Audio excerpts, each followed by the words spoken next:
Tetragrammaton.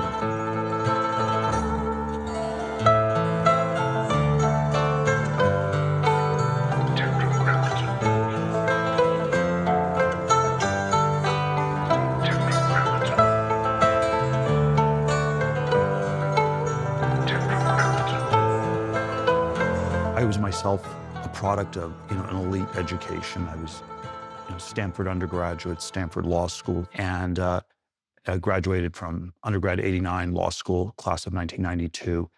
And then probably throughout the '90s and 2000s, I had a bias towards hiring people from the top universities. I thought there were things that had gone haywire with them. There was too much uniformity, too much political correctness.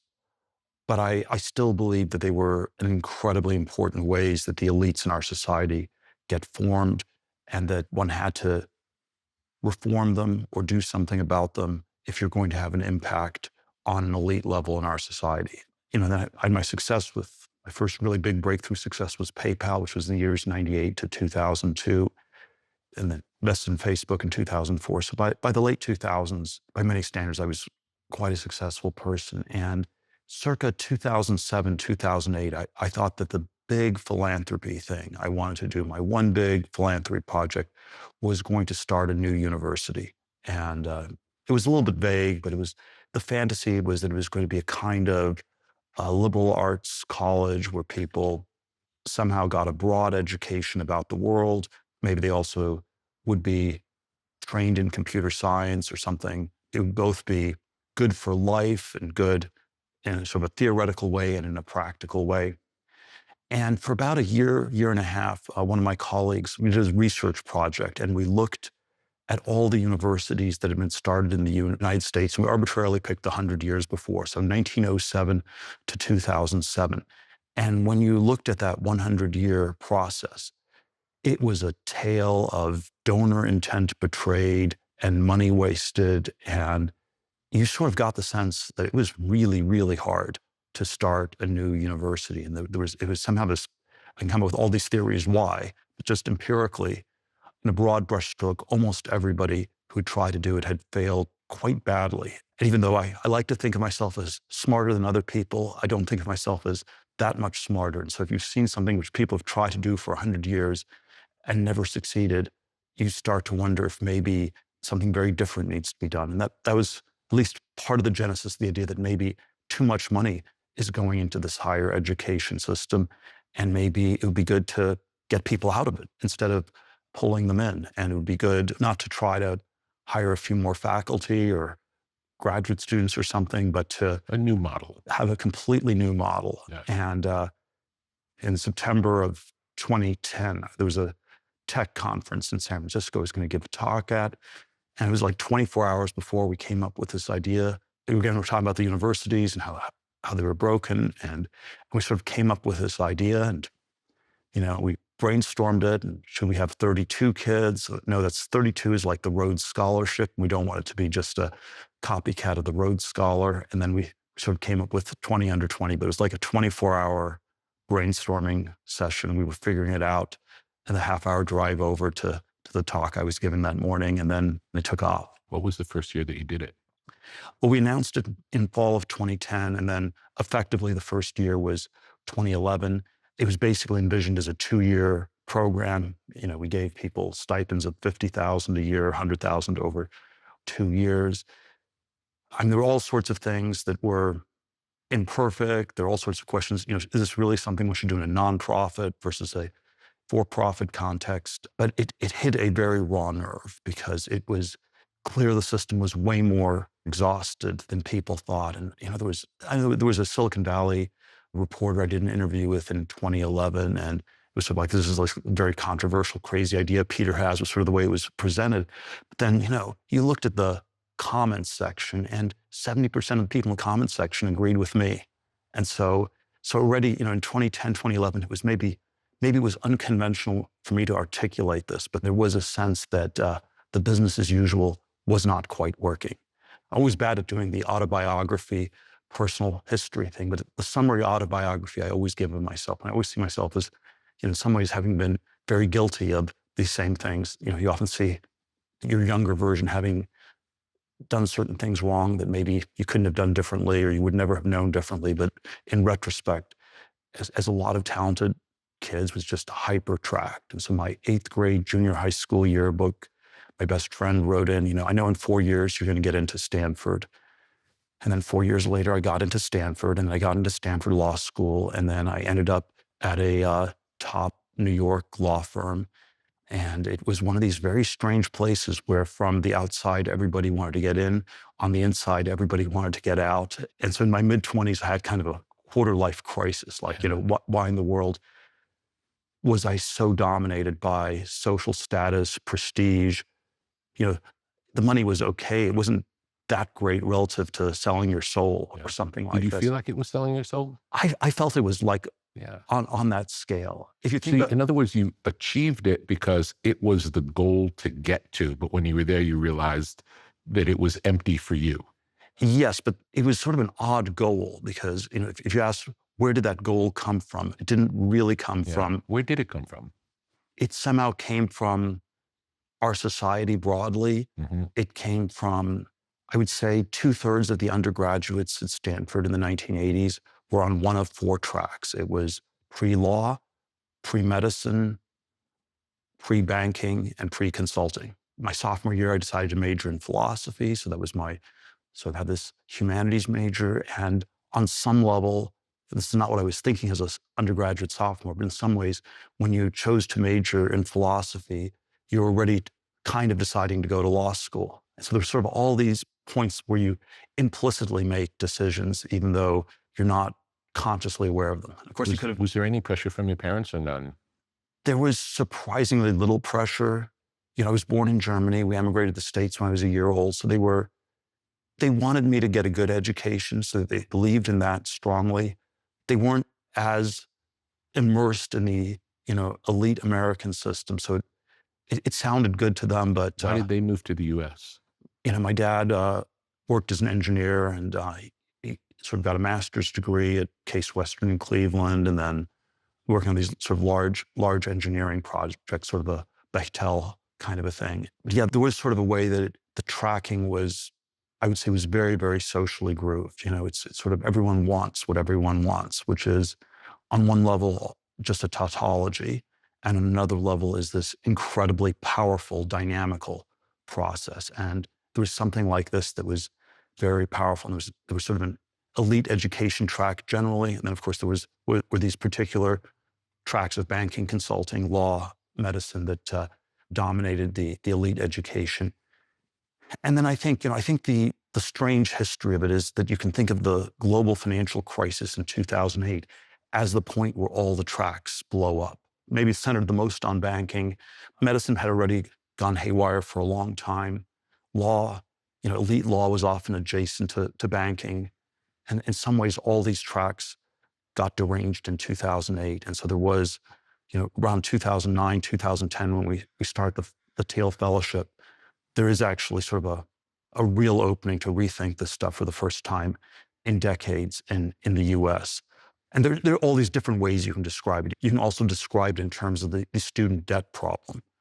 In the year 2000, student debt in the US stood at $300 billion. It now stands at $2 trillion.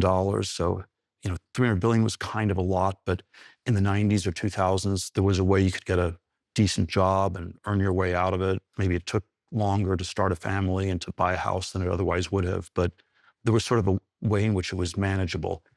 And gradually, the costs and the debt just went up so much more than inflation that, you just sort of ended up in a hole where it got harder and harder to get out.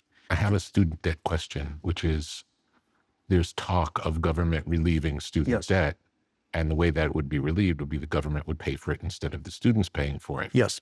Why is the idea that the government would pay for it instead of these institutions that have these huge endowments just erasing the debt?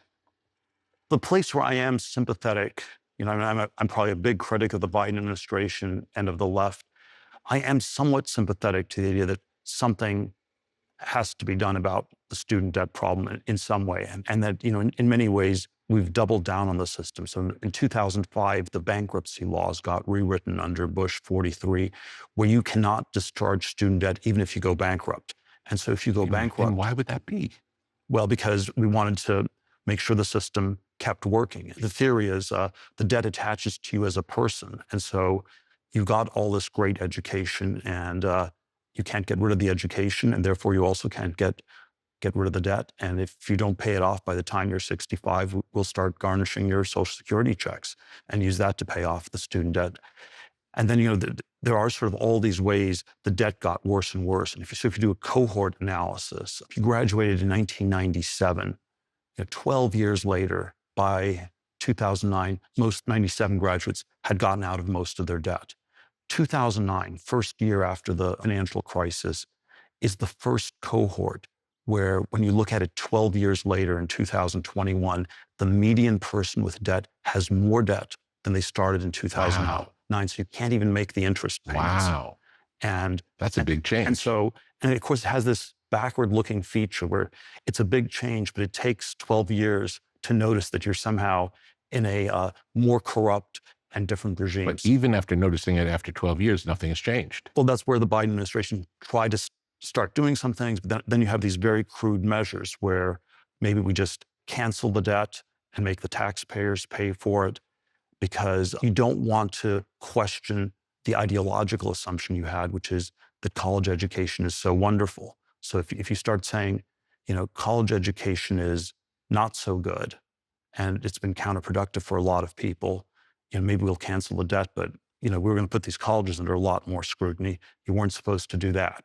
And so they wanted to cancel it, but then they were boxed in, ideologically in all sorts of ways. I believe the total amount of money in all the college endowments put together is only 800 or 900 billion dollars. So it's weirdly less than the student debt, and it's very uneven. So it's like Harvard and Stanford have like 40 or 50 billion, and then it quickly drops off. So in some sense, the colleges charged a lot, but they were not terribly well run. And, the money was mostly wasted. It went to a lot of overhead, administrative bloat. So if you make the colleges even partially responsible, probably, a lot of them would go bankrupt. And then, the other sort of drastic thing you can do is just say the debt holders are responsible. And then, of course, they will say that it had been guaranteed by the government. And then maybe there's some point where the government should actually just say, it was really an evil thing to give all these people this debt, and you're going to have to take somewhat of a haircut. But it's sort of weirdly boxed in. It's very, very, very slow moving. And it's led to this, I think, experience for, much of the millennial generation, and even more for Gen Z kids now going to college. Are the terms of the student loans onerous? I don't have the exact numbers in front of me. It's several percent above the risk-free rate. I imagine it's maybe typically a 6, 7, 8% interest rate, which is, is probably not an unreasonably high rate given how risky the debt is. I'm not sure the rate is ridiculously high, but it's just the amount is high. Understood. What have you learned from the experience of starting this? What worked, what didn't work? It worked very broadly. If we define work simply as a better alternative than going to college, and anyone who got a Thiel Fellowship could always go back to college. They weren't dropping out. We always say they only were stopping out, because the colleges, if you stop out of college for 10 years, the colleges still would like you to come back and finish your degree, because they have all these statistics, and they want to have as high a percent of people who start finish as possible. I think roughly 3/4 of the people who went in the program did not go back to college and found better things to do. Not necessarily that their companies would succeed, and a lot of it was sort of tech adjacent, and they somehow got into this Silicon Valley world, Silicon Valley network, and there were a lot of opportunities that came with, you try to do something entrepreneurial, you learn a great deal, you meet a lot of people, and so it was sort of a, I wouldn't say it was an alternate track, but it was a way to restart people's trajectories that worked quite well. The outliers are way more successful than the median. So you do end up with, a crazy amount of variation. Probably the the single most successful Thiel Fellow in terms of impact was this guy Buterin, who started Ethereum. And so it was the second biggest cryptocurrency, and I don't have the number right in front of me, but it's probably like in aggregate worth, $400 billion or something like that. I mean, it was sort of this crazy person who had, this fantasy about building a world computer and turning the world into a giant computer, and it would be computing Ethereum, and it wasn't even a company. It was just this computer protocol, and somehow, there were things like that one could do. And then there were probably things that were extremely ambitious, and where, if you're a very young person, you weren't necessarily embedded enough. So you could start something like Ethereum, where just a small number of people could do an iteration of the Bitcoin crypto protocol and start Ethereum. And that was possible in the world of, 2014. Another one had, built a small nuclear reactor in his parents' basement in Arkansas. But then the problem was, the next thing you have to do is get, $50 million to build a bigger reactor. And then that might not be that easy to do if you're, 17 years old. Yeah, that's wild though. But it was sort of the opposite of the stories that I know people told themselves when I was in college in the 80s, where, the tracks are set. There's a certain grooved way you're supposed to compete with people. There are a lot of different things people can do. This was allowing people to try something difficult, exciting, that they're passionate about, that most sane people would say, that's a bad idea, don't do that. Don't even consider it. Yeah, don't even consider it. Finish school. Something impactful. It's always hard to measure this, but something counterfactually relevant, where if you didn't do it, it would never get done. I'm not always sure hard is the criterion. This was always a debate. Max Lepchin, my PayPal co-founder, and I had in 99, 2000. And he always thought we needed to do things that were hard. And I always said we needed to do things that were valuable. And he would say, well, anything that's valuable is necessarily hard. And I would say things that are hard are not necessarily valuable. It's true. And so, it's extremely hard to get a medal in the Olympics. How valuable that is in an economic sense. What's the value of the bronze in a bronze medal? The human foot is a true marvel of engineering. With 26 bones, 33 joints, and over 100 muscles and tendons, it's built for flexibility, balance, and natural movement. Unfortunately, today's narrow, rigid, elevated shoes undermine this natural brilliance and weaken your feet. Vivo Barefoot shoes set your feet free. Feel every step. Move naturally. Allow your feet to function as nature intended with Vivo Barefoot. Thin, flexible soles to keep you connected to the ground. Wide toe boxes to let your toes spread and stabilize. Minimalist shoes designed to mimic the barefoot experience. Whether you're running, hiking, or just going about your day, Vivo Barefoot has you covered precisely when and where you need it most. Feel the vibration of the earth. Strengthen your feet. Improve your posture. Enhance your natural movement with Vivo Barefoot. Made from 100% recycled and natural materials, they are as healthy for the planet as they are for you. Experience the freedom of barefoot movement with the protection from the sharp edges of a man-made world. Natural movement for your feet, sustainable choices for our world. Learn more at vivobarefoot.com/tetra and embrace your human nature. Tell me the story of PayPal from the beginning. Probably a lot of these companies, it's always so much mythologizing, and you're always tempted to redcon the stories, which is this Hollywood term, retroactive continuity, where you somehow tell a coherent, single narrative from the very beginning. And we had elements of that. Of course, there was a lot of stuff we had no clue about. If we'd known how hard it was to build a payments company, we probably would have never started. So there were ways in which being clueless was a bug, but also a feature. Yeah, because otherwise, if you knew how hard it was, you might not have done it. You would have known why not to Exactly. to start it. I met up with Max Levchin, and we somehow connected in the summer of 1998. And he had gone to University of Illinois, and there were some of his friends I'd met in Silicon Valley. And in the fall of 98, he wanted to start a company. We started brainstorming different ideas. He was into cryptography, which was all these sort of complicated privacy protocols and things where messages could not be decrypted. I had more of a finance background, but I was interested in some financial applications of cryptography. Could one create we had nothing like the Bitcoin idea, but there were sort of the ideas, could you somehow encrypt money? Could you find a way to shift the dollars away from government control to the privacy of a wallet?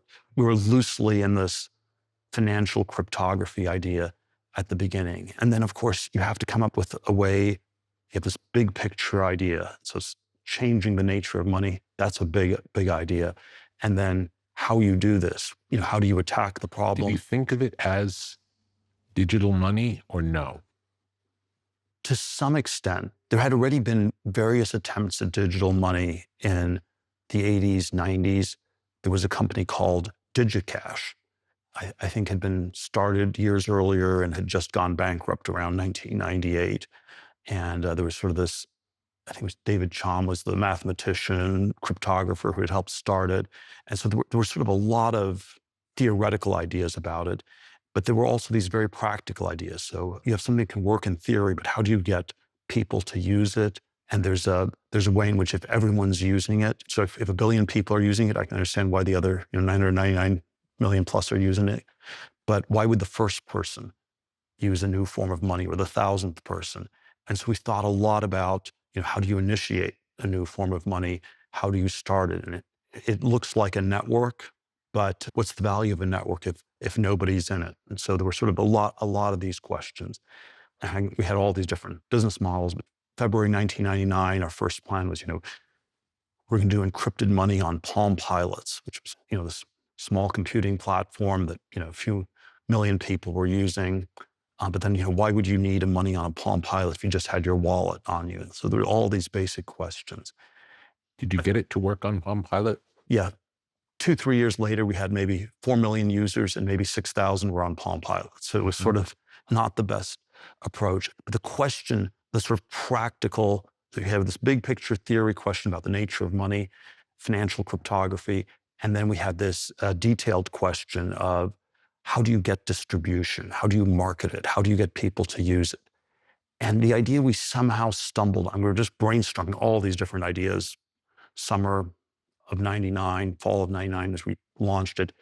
And we finally hit on the idea that you had to bootstrap it off some pre-existing network.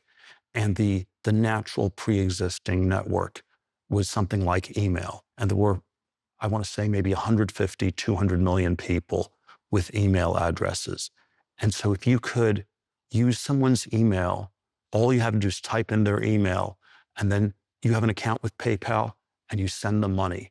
And then we create a virtual account in that person's name. You send them $50, and then it's you've gotten $50, and then you have to click on this link and give us your bank account or other information, and we'll get the $50 out to you. And so email turned out to be a way you could bootstrap it, and you could have what I describe as a one-way network. You only needed the sender on. The receiver, who'd be more interested in joining the network since you got the money, would naturally sign up. Whereas the DigiCash and all these sort of pre-PayPal digital currencies were networks that only worked if other people were on them first. And describe the world in 1999 technically, so we know what were the devices people were using. Were there search engines yet? What was happening? You had search engines. It was dominated by desktops. People had cell phones. There was a thought that you'd eventually be able to do internet things on cell phones, but it was extremely minimal. We had this pitch in June of 99 was we were going to be the world's first mobile internet bank.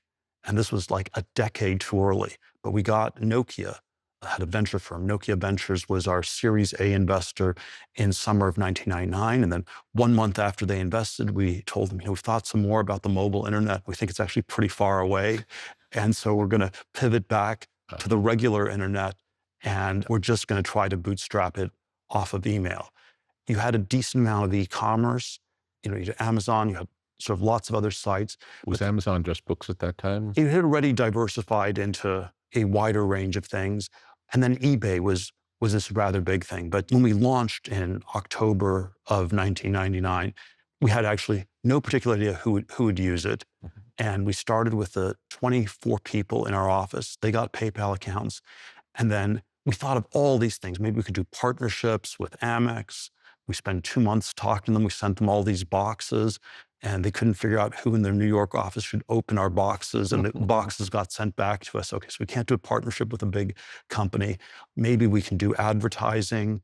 Advertising was super inefficient.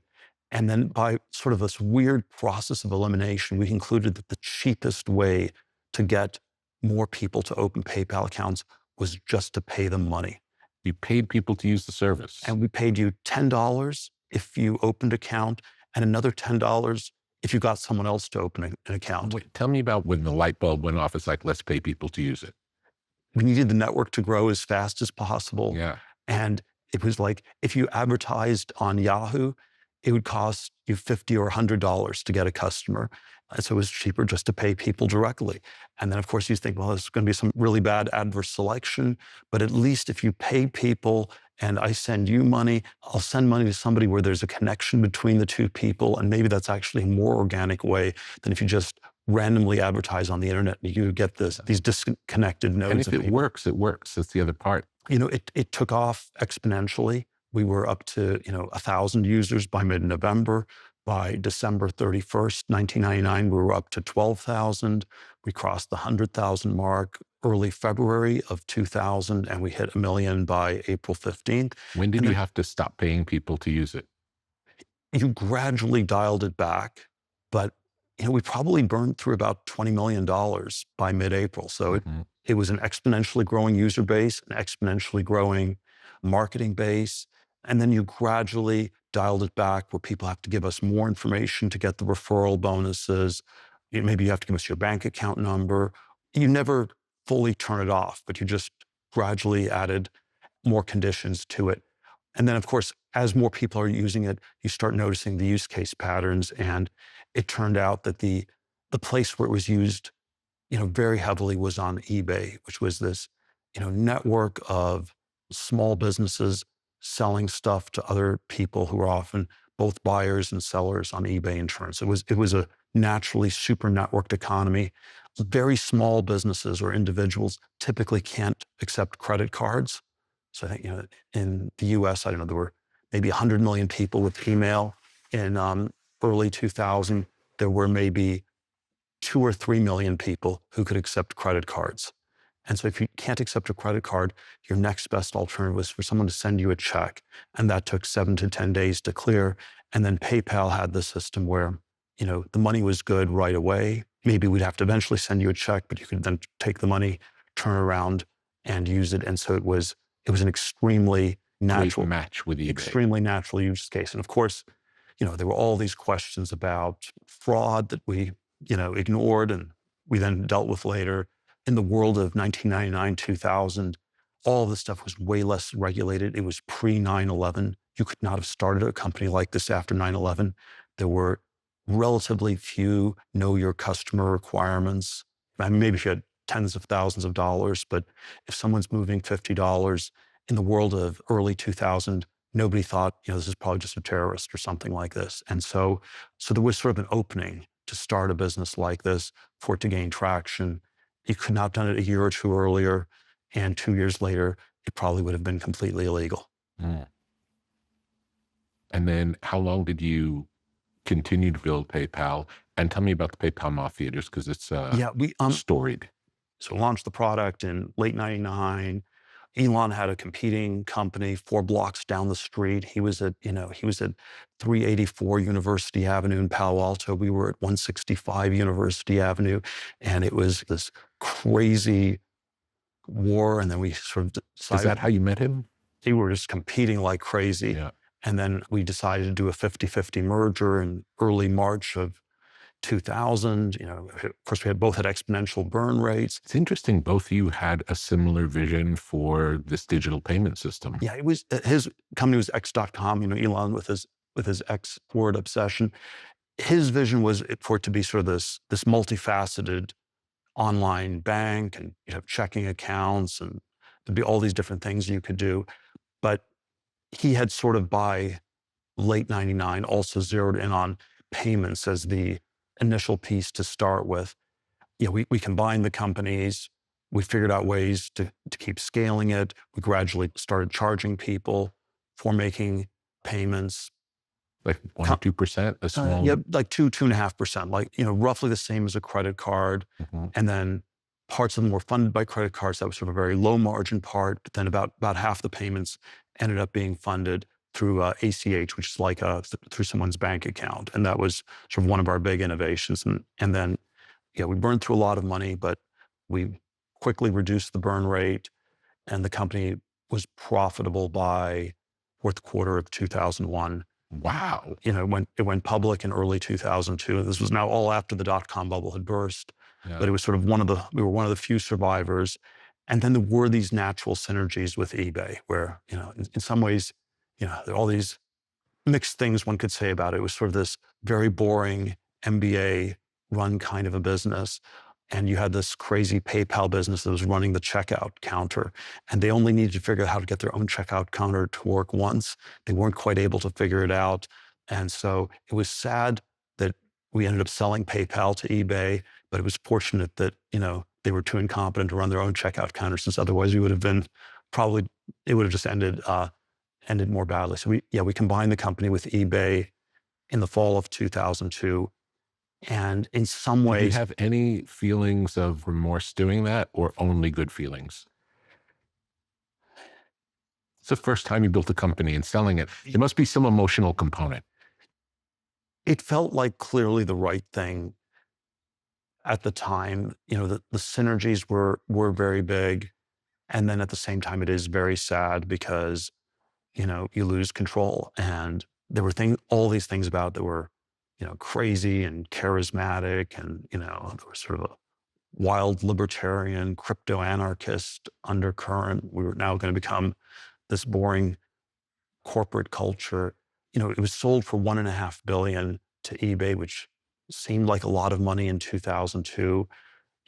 Decade and a half later, when PayPal got spun out again as its own standalone company, it would eventually get to a market cap of north of $100 billion. Wow. And so, then when you look back, it's like, wow, do we really have to sell it for $1.5 billion if it's worth 100? Yeah. But it felt hard to navigate through all the things, because if 70% of the payments are on eBay, Yeah. and that's the part that's growing the fastest, it was was the right it choice. was just so natural. Yeah.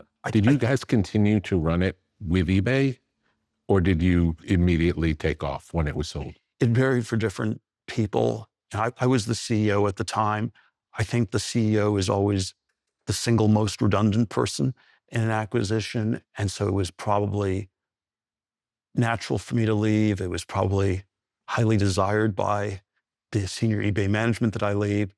Quite a number of the other senior people left within a few months. And it was also, by this point, it was just a well-running machine. Yeah. And so we'd figured out all these creative product things. Maybe there were some more things one could have figured out. We didn't have that many ideas left. And the mission was accomplished. There was a part of it where we're kind of out of ideas. Yeah. There were new things people did in payments years later. There were things to do in mobile payments. There were all sorts of somewhat different things, but not that much happened, I would say, in the payments world in the 6 years, let's say, after we sold to eBay and before the iPhone gets started. And At so that point in time, did you see yourself as a serial entrepreneur or investor, and this is what I'm doing for the rest of my life? well, the PayPal thing felt really big. It was really insane. So it was like, You couldn't think past it. how you had every day, you had a near-death experience, and you were going to take over the world, and you moved between heaven and hell 5 or 6 times a day. Very exciting. And if you told someone this is going to go on like this for 26 years and it's a marathon, that would have been an incredibly exhausting thought to have at the time. And so a lot of it was just, how do we survive the next, month, the next 3 months, the next 6 months, things like that. And then I think things were quite unformed in 2002, 2003. And there was sort of a way, at least for myself, there were all these different things I thought of doing. You know, I scaled up a hedge fund. I started doing angel investing as a venture capitalist. I was involved in starting several different businesses. We tried a variety of things that were more old economy, and then the piece that worked by far the best were these iterations on internet ideas. And yes, it was in a way, it was sad for me and for a lot of the PayPal founders to leave, but it was actually a good time because it was probably the point of maximum depression on the internet in 02, 03, 04. It felt like there were no new ideas possible. Nobody was trying. And in retrospect, it was a good time to start all sorts of things. I meet, Mark Zuckerberg by summer of 2004, ended up being the seed investor in Facebook. I started a company called Palantir.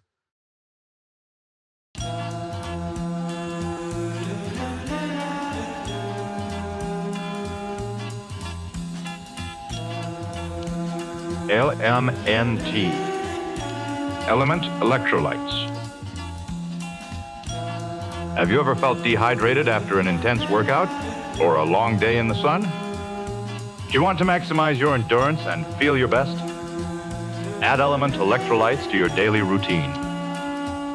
Perform better and sleep deeper. Improve your cognitive function. Experience an increase in steady energy with fewer headaches and fewer muscle cramps. Element Electrolytes. Drink it in the sauna. Refreshing flavors include grapefruit, citrus, watermelon, and chocolate salt.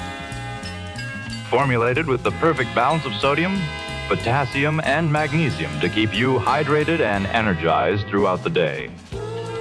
These minerals help conduct the electricity that powers your nervous system so you can perform at your very best. Element Electrolytes are sugar-free, keto-friendly, and great tasting. Minerals are the stuff of life. So visit drinklmnt.com/tetra and stay salty with Element Electrolytes. LMNT. Tell me about the first time you met Zuckerberg. It was at my office in downtown San Francisco. Did Facebook already exist or no? It existed as a website. They had some kind of messed up corporate structure. Zuckerberg was 19 years old. It was just past his sophomore year at Harvard. He'd moved to California for the summer. I'm not sure he had actually decided to stop out of Harvard yet. They had launched it at Harvard and maybe 20 other colleges, and they basically just needed to buy some more computers to launch it at 100 more colleges in the fall. Was there already the plan to go beyond colleges, or was colleges the whole plan at that point in time? Colleges was the whole plan, but I had started one of these conservative student newspapers when I was an undergraduate at Stanford. And I already had sort of a little bit of this monopoly idea. And I thought, actually, you have to think of Facebook. It's like the student newspaper. It's the online media equivalent of a student newspaper. And we have a chance to have a single media company that will be the new economy version of thousands of student newspapers. And if you could aggregate the thousands of student newspapers in the It's US, a great idea. It's a great idea. That'd be like Even if that's all it was, it would be a great idea. I mean, that'd be like, $1 billion business. And then in a way, you had these small but very tight networks at every single college. I believe at Harvard, it was something like 6,000, 7,000 undergraduates, maybe a little bit more in the graduate school. But it was something on the undergraduate level. I believe it was something like within 10 days of launch, you got to 60% market share, 60% of the undergraduates that signed up. And so the pro-Facebook, pro-Meta thing that I very strongly believed at the time, and I am still quite partial to, was that people were actually pretty isolated in college. It was quite scary to go to college. when you leave high school. You don't know anybody. And it was sort of a way to make some friendships before you even showed up. It was a way for people to get better connected in college life and to make it a much richer experience. It seems like communication's always good. I don't know if I'd be quite as, Panglossian as that today, but there probably are contexts where it also really deranges people. And so if we don't like each other and we just tell each other how much we hate each other, and maybe peace through separateness is better than just ever more deranged communications. But certainly the picture in the world of 2004, 2005 was, it was more transparent, more efficient, just a very different world from the sort of disconnected 20th century we had just left behind us. How would you compare the roller coaster ride that you witnessed with Facebook versus PayPal? How were they similar? How were they different? PayPal was in a way a much more complicated thing because you had to think about how to integrate with all these existing credit cards and bank accounts. You needed a lot of customer service. If people had questions, if you have $100 stuck with you, you have to have an actual human being to answer questions. There were sort of more problems of a fraud nature. It was a incredibly complicated product in a way. Facebook, it was just sort of this, it just hit the zeitgeist perfectly. And maybe something like this would not have quite been possible a few years earlier, where there was not enough broadband. And so you couldn't actually download all these pictures and all these images. And so Facebook sort of starts to be possible in a world of 2004, probably was not quite possible in 99 or 2000. So there was a way that, it was in the air. There were all these different approaches to social media that people had. Close rival was this company called MySpace. I often think the names of companies are incredibly important. PayPal was in a way like, it was this easy to spell 2-word name. Friendly. Sounds friendly. It sounds friendly. Initially, it was just to pay your pal. Yeah.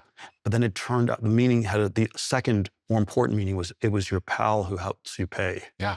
And so it had this fantastic dual meaning. Facebook alluded to, a college Facebook where you put something about yourself and then you read about other people. And MySpace was sort of the LA. Facebook starts at Harvard, MySpace starts in LA. They're both social media. They're both about self-expression and about learning about other people. So they involve both writing and reading. They start at the same time? I want to say it was roughly the same time, but the emphasis is different in a subtle way, where MySpace, it's a little bit more this narcissistic LA self-expression. And so it's more dominated by writing and less about reading. And then Facebook, the stress is 90% on reading about other people. And then that turned out to be the correct balance. And, Facebook was in a way, the stress was more on everybody else. MySpace, the stress was just on the creator, you as a disconnected person. And I think even the name somehow anticipated the arc of the company. But yeah, it just hit the zeitgeist in an incredibly powerful way. I don't remember exactly when it got opened more broadly. I think it was about 2 years, maybe 2006, early, maybe 2007, that you start opening Facebook to everybody. And it was just this incredible exponential growth for years and years and years. And then it was not just the US, it was in some ways the whole world. And you were on the board of Facebook for a long time, yes? 2005 to 2022, 17 years. And why did you decide to leave? Well, 17 years is a long time to be on a board. For sure. There always are lots of different things to say on this. There's a way that public company boards are much less fun than private company boards. Once you're on a board of a public company, in some sense, it's a formal, more legal kind of a thing.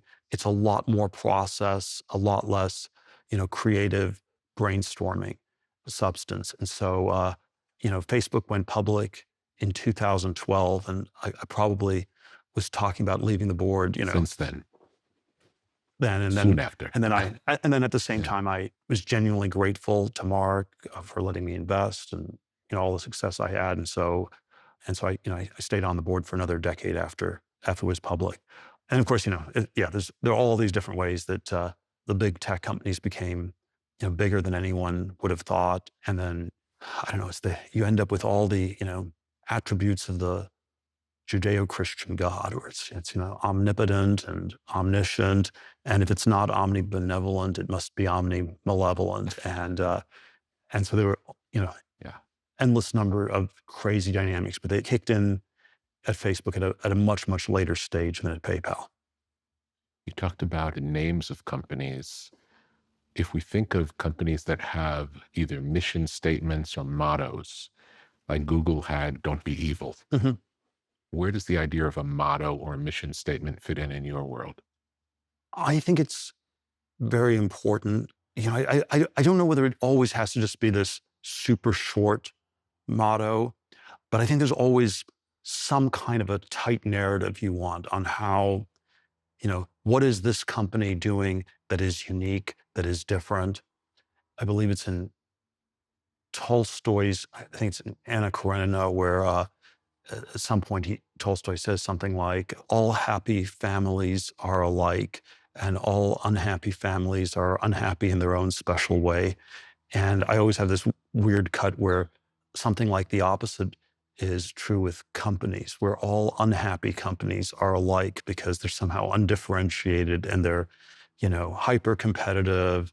All happy companies are unique in their own special way, and they've found something that they're doing that nobody else is doing, or that they're doing better. So I always think there's some kind of a narrative like that you want. On some level, companies are about capitalism and success and making money, but it's a very lame company where you don't have some kind of a narrative of why it matters to the larger world, why if you weren't doing it, this wouldn't happen, Mhm. things of that sort. And then of course the place where I'm always hesitant though with the corporate speak is that it can get hijacked in all these ways. There's a way that you have a mission statement that can be really powerful in certain ways. And then at some point, so don't be evil, I think was a charismatic mission statement. And I don't know exactly what it meant, but what I imagine meant in the Google of the early 2000s is, we're not just going to squeeze out every last dollar in every way possible. And, there are all these things we can do that are questionable, but we don't need to do them. We don't have to be evil to have a great company. And then at some point, it either gets hijacked where maybe it becomes a vehicle for incredible corporate political correctness, where if the company's not politically correct, it gets redefined as evil. And so it becomes this weapon for all sorts of fights inside the company. Or there are all these ways that if you want to criticize Google, you can say it's being evil in some way. And then it becomes this all-purpose excuse for Mhm. self-destructing it. So there's something about the motto that was very charismatic in the world of 2005, and that maybe a decade later had somehow deranged. Yeah, the idea of retiring that particular slogan seems Okay. wild. I think they retired it a while ago, though. Because it's so open and poetic what it means, Mhm. it can mean a lot of things. But to make the active statement, we're going to take away "Don't be evil" from our company, it's just a wild idea. Again, it's always easy to say these things with 2020 hindsight, but I would say with 2020 hindsight, you should have thought about that before you came up with a slogan like that. And you should have realized that it's a very, very dangerous slogan, because maybe you're setting yourself up to an impossible standard. You're like a minister in a church, Mhm. and it's probably a good thing to be a preacher. It's probably a really, really tough standard. And again, easy to say with 2020 hindsight, probably much harder to say ex ante. In a world of artificial highs and harsh stimulants, there is something different, something clean, something precise. Athletic nicotine. Not the primitive products found behind convenience store counters. Not the aggressive buzz that leaves you jittery, but a careful calibration of clean energy and focused clarity. Athletic nicotine. The lowest dose tobacco-free nicotine available. Made entirely in the USA. No artificial sweetener, just pure, purposeful elevation. Athletic nicotine is a performance nootropic. Athletic nicotine is a tool for shifting mindsets. Athletic nicotine is a partner in pursuit of excellence. Slow release, low dose, gradual lift, sustained energy, soft landing, inspired results. Athletic nicotine, more focus, less static. Athletic nicotine, more clarity, less noise. Athletic nicotine, more accuracy, less anxiety. Athletic nicotine, from top athletes pushing their limits to artists pursuing their vision. Athletic nicotine offers the lift you've been looking for. Learn more at athleticnicotine.com/tetra and experience next level performance with Athletic Nicotine. Warning, this product contains nicotine. Nicotine is an addictive chemical. You sold PayPal to eBay. Were there other suitors? It was a very strange dynamic because there was only one natural buyer and one natural seller. Because if something like 70% of our volume was on eBay, if someone else bought it, eBay could always threaten to shut us off. I see.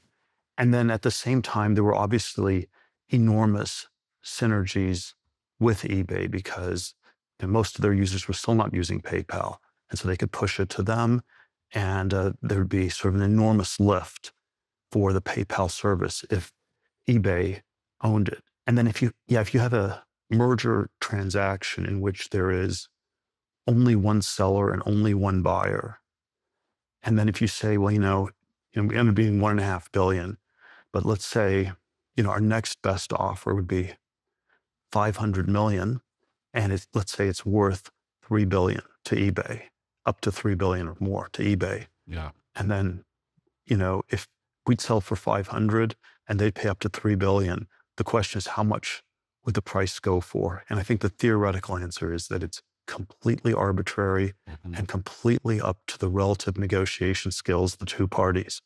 And so it's the kind of combination that's extremely valuable and extremely hard to negotiate. What do you think happened to eBay since then? Because it felt like I used eBay all the time, and somewhere along the line, me and everyone I know stopped using eBay, but I don't really know why.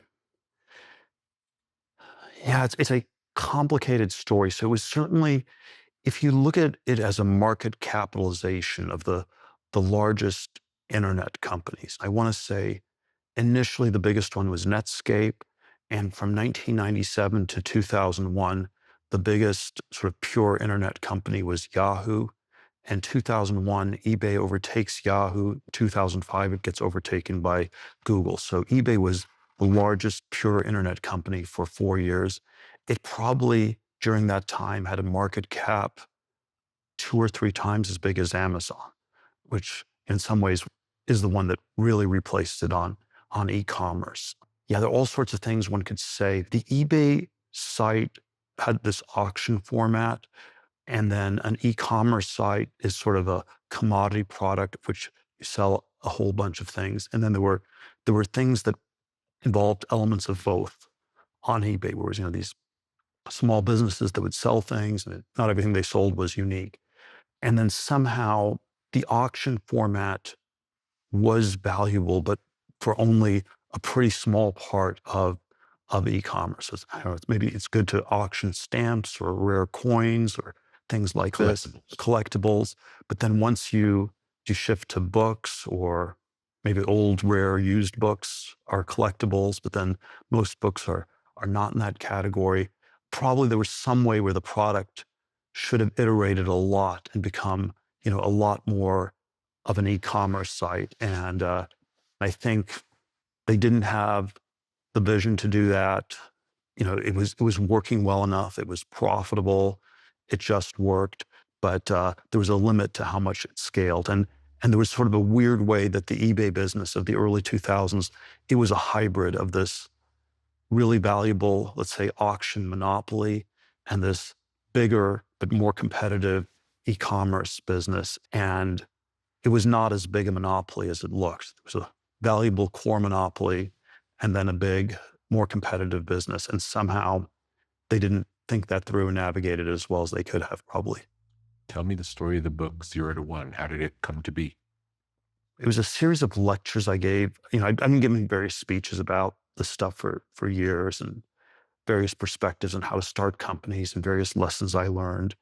And then it was in the spring of 2012, I did sort of a big Stanford class with hundreds of kids. And it was just, I'm going to just teach everything I've learned about starting businesses in one class. How did you prepare for that? In retrospect, it was actually quite uneven. There were some lectures were really good, some were more mixed. About half of them, I just had material that I did, and you sort of put into these, pretty good PowerPoint formats. There were a bunch of other ones where I just had conversations with people in Silicon Valley, and a lot of them were sort of these high-profile people. A lot of them weren't that interested in saying anything controversial. So there were parts of it that were fairly uneven, but there was a lot of material. One of the people in the class, this guy, Blake Masters, who I became friends with, he posted it on the internet, which was sort of a good format, because if someone else takes notes and posts them, there can be all sorts of mistakes in it. You don't need to double check it. But you got hundreds of thousands of readers. And then that was a compelling pitch to the publishing house that That's interesting. so many people had read it on the internet that even more people would buy the book. And I had all these charts, and it was one of the charts I came back to over and over again. I had a 0 to 1 was on an x-axis, and 1 to n was a y-axis. And so on the x-axis was extensive growth, where you do more of the same. And then on the y-axis, the vertical axis was, intensive growth, where you do something new. And then somehow Blake came up with this idea of 0 to 1 as the title. It's a great title. And then it's as soon as I heard the title, it's okay. The title's good enough. We have to just do the book. Yeah.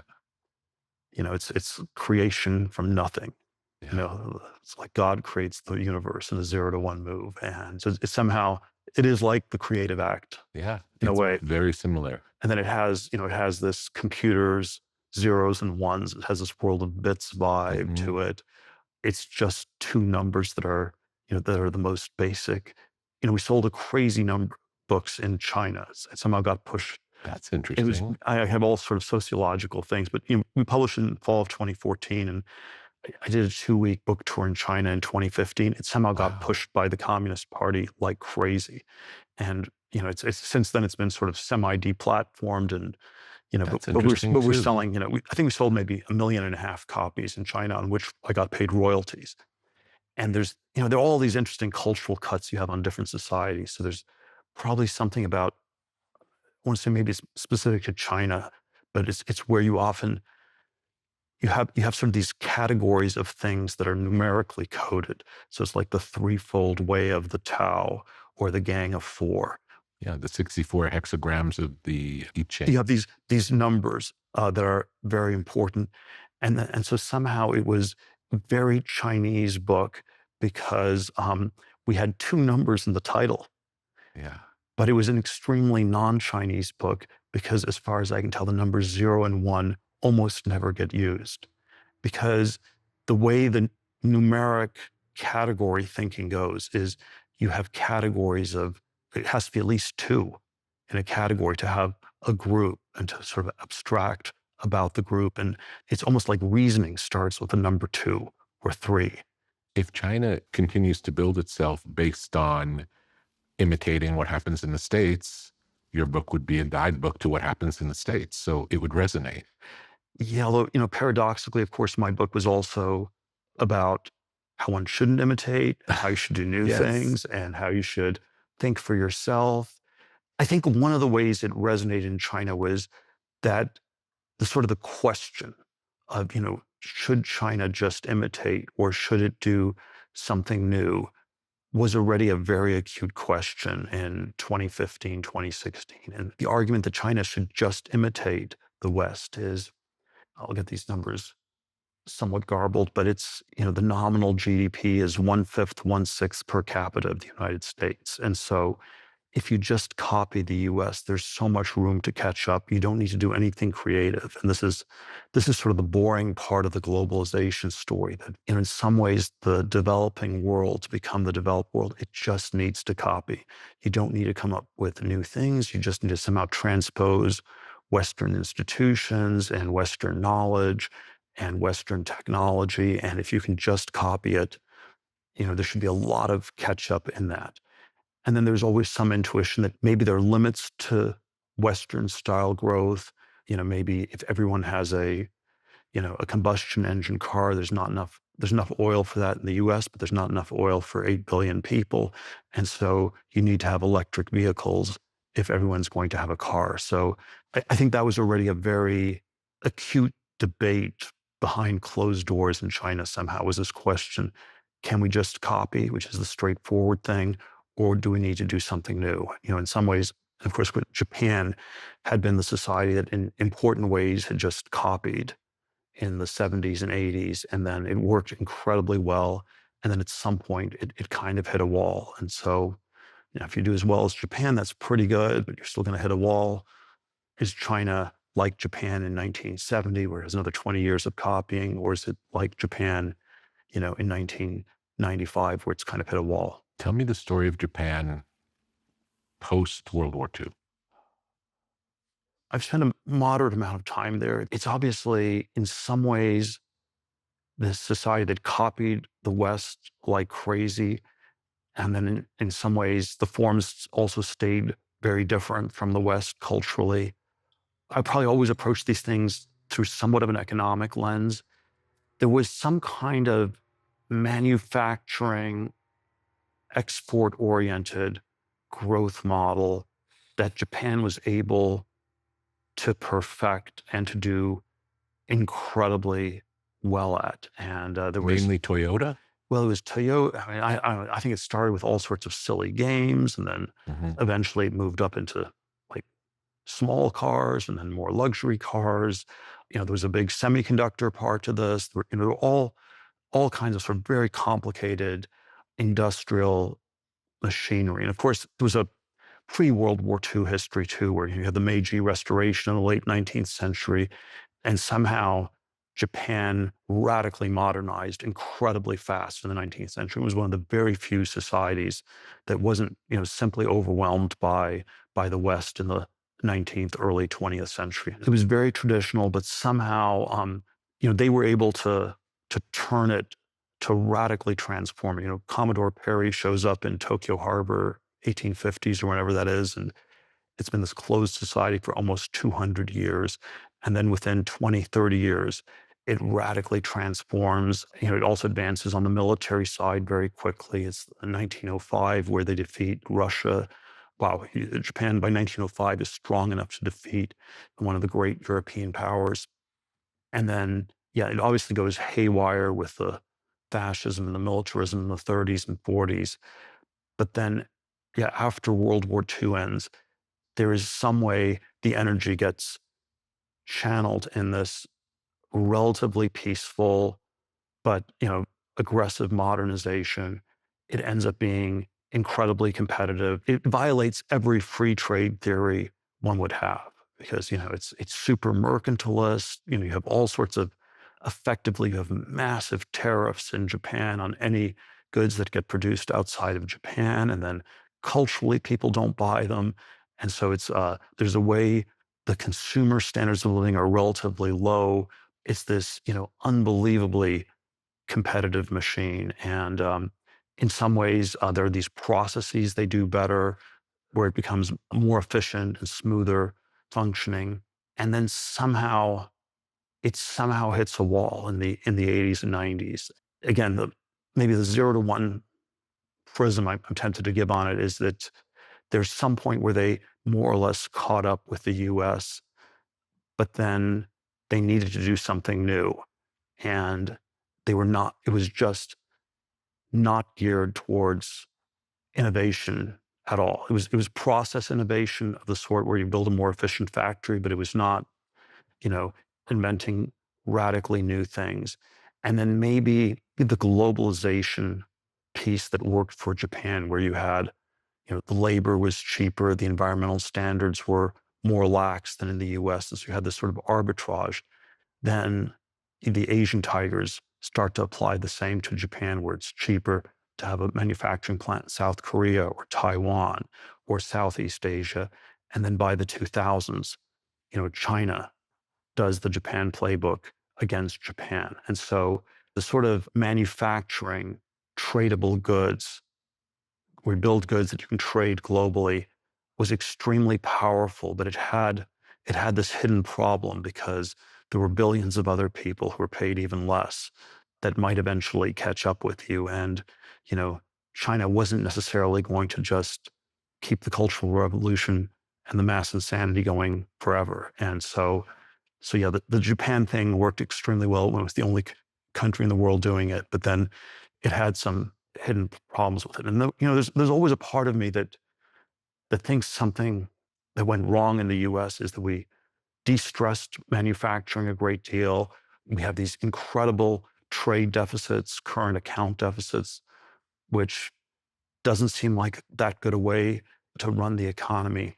But the problem we don't have that Japan ran into is there's some way where the U.S. has to compete much less directly with labor in other countries. And people in the U.S., they're basically in these non-tradable service sector jobs. And there's some way in which the U.S. is the most immune from global competition, which is good and bad things to it.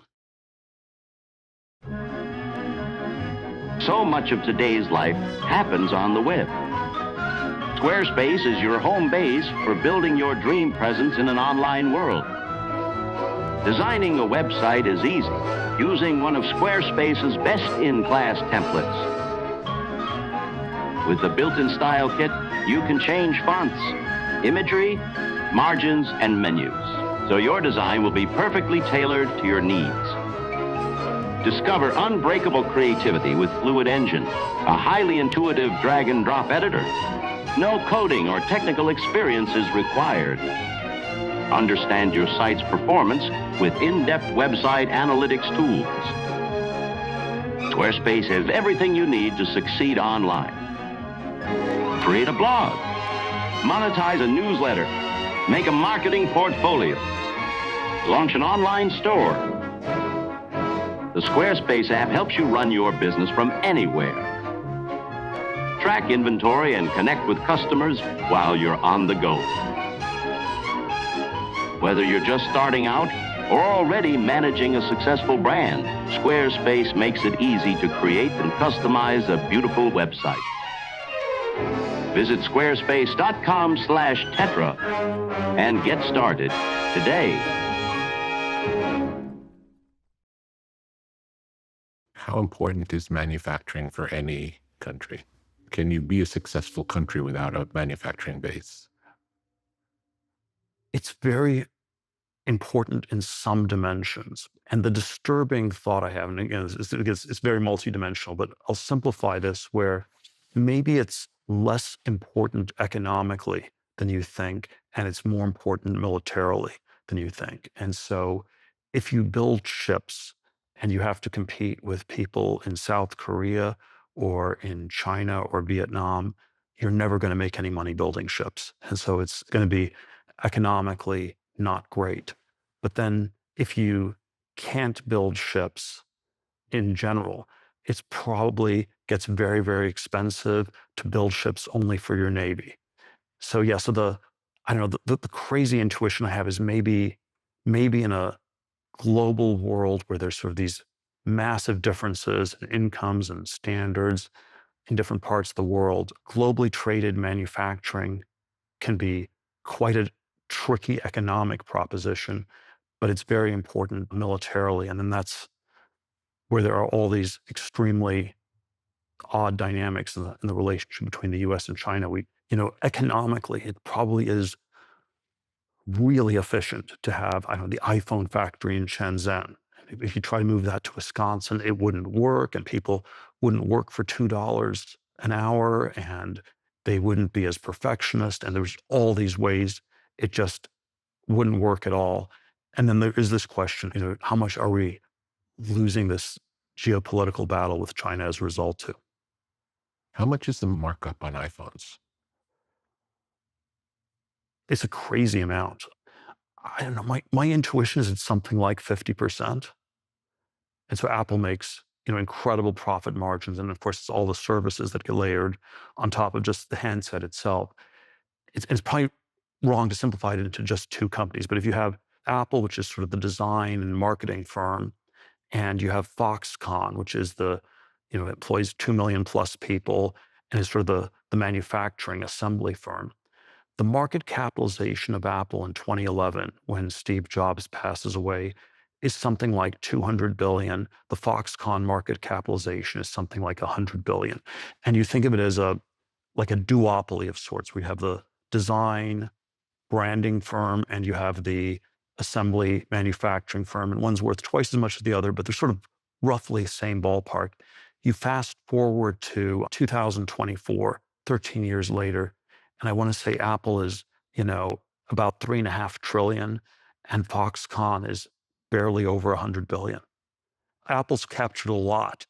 And what's weird is how little Foxconn's been able to capture it. And then the qualifier to this is maybe there are more bespoke parts that are further up the supply chain in China. So maybe the people who make the machines that Foxconn uses to assemble the iPhones, maybe the machine makers really make some money, or maybe there are other parts of the supply chain where people make money. But if you simplify it into just those two companies, it's simply a mystery to me why Foxconn hasn't been able to extract slightly more value.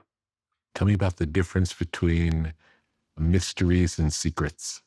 It's from the book.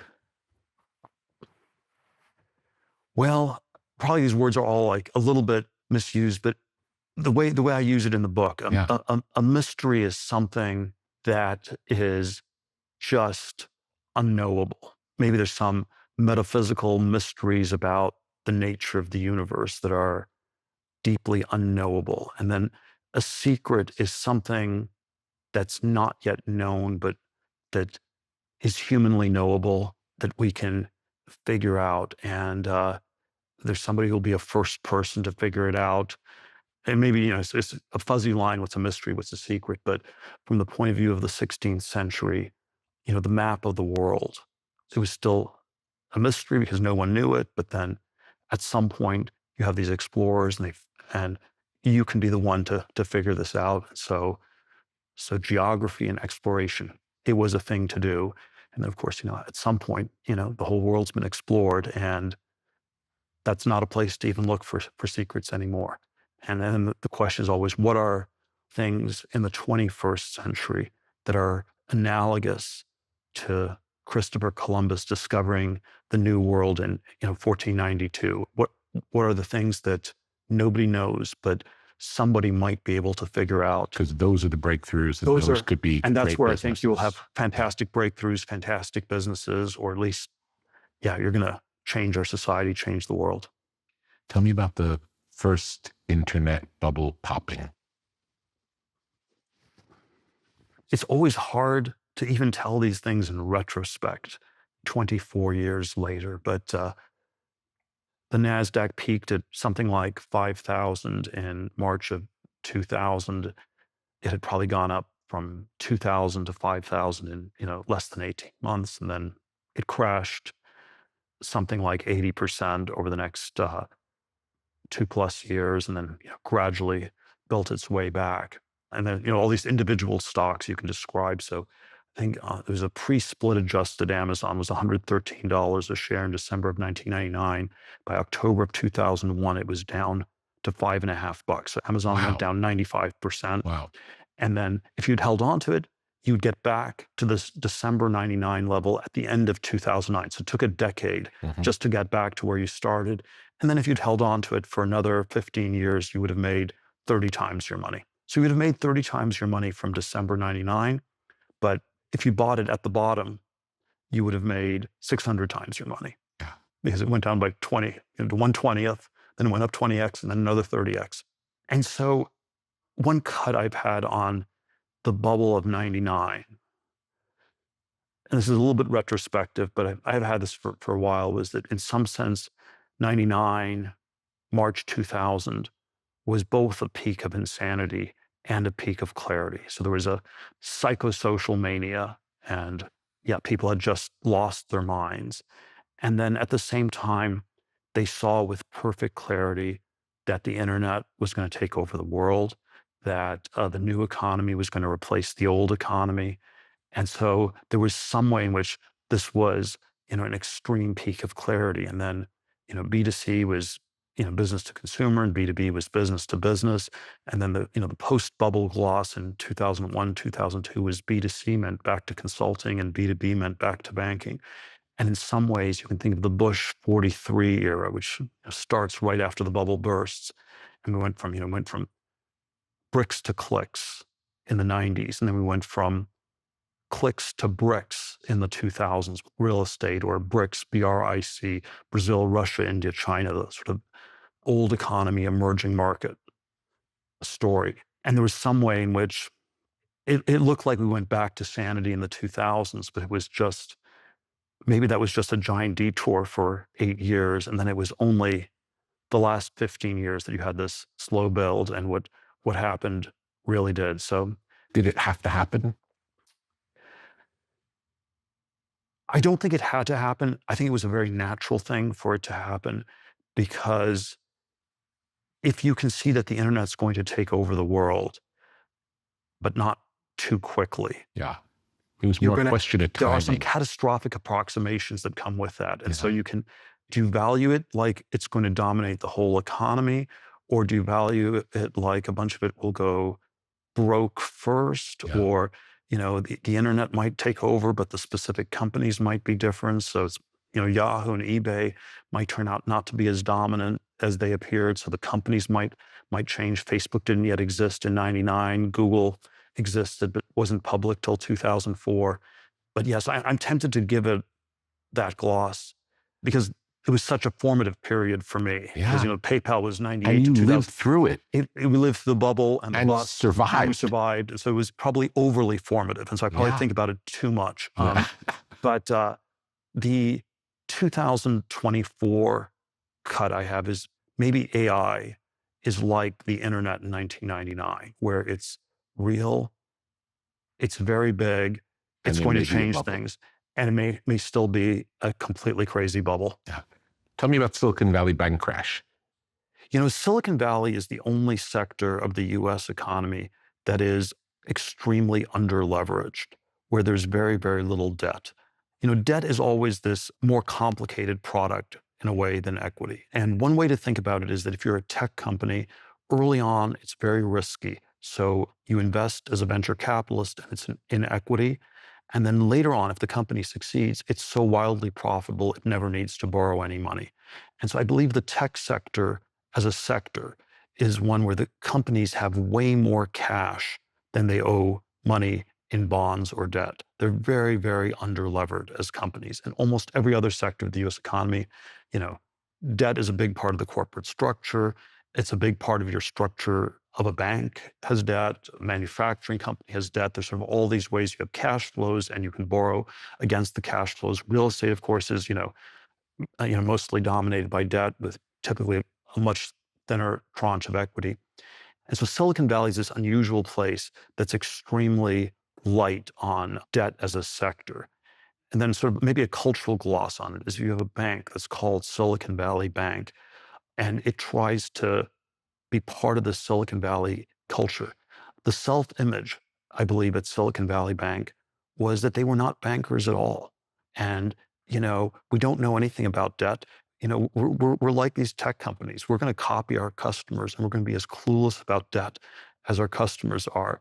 Even though Silicon Valley Bank, it sounds like it's a technological bank, maybe it should roughly have the connotation, I don't know, Bank of Nigeria or something like this, where it is a completely clueless bank. And you know nothing about the stuff, you don't know what's going on. And so that's roughly my understanding of why it was run in this unusually risky cowboy-like way, because they were copying the tech companies, and it would be a low status thing in a tech company to understand debt too much. And somehow that should not have been true on the level of Silicon Valley Bank, but I think they got swept up in the they wanted to mania. be like Google or something like that. Where do you think is likely to be the next Silicon Valley on the planet? Can there be another? Man, this is like the multi-trillion-dollar question. There are obviously all these countries that would like to have it, or states that would like to have it. It's been very, very hard to engineer. There's a strange history of Silicon Valley where a lot of it came out of defense spending in the 50s and 60s, but then somehow it was also part of the hippie counterculture, and then at this point is pretty divergent from both of those. I would say I have for a long time been in the camp that there should be ways to build tech companies outside of Silicon Valley. And then it has also been quite difficult. I remember a talk I gave at Stanford back in 2005, and it was entitled, "Where do you find the next Google?" And so it's a search problem. We're searching for the next Google as an investor. And my answer was, it's pretty hard. It's a very hard search problem. It's very valuable. I think there is a 50% chance you will find it within a 5-mile radius of this auditorium where I'm giving the talk, which I'm not going to get the numbers right, but I want to say is like 1/1,000,000th of the surface area of the planet. That's wild. So I'm reducing it by 6 zeros. Wow. But there's a 50% chance you will find it within a 5-mile radius of this talk I'm giving at Stanford in 2005.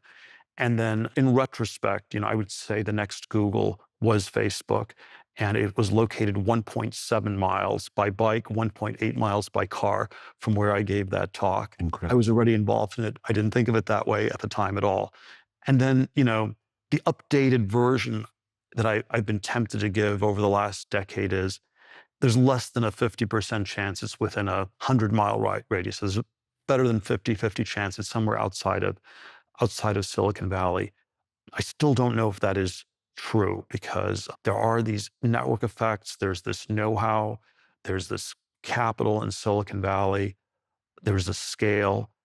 And there's an argument that maybe it gave Silicon Valley a small but decisive advantage. So, the internet was supposed to get rid of the tyranny of place, and yet it all happened to first approximation. You had Microsoft and Amazon were in Seattle, but to first approximation, so much of it happened inside of Silicon Valley.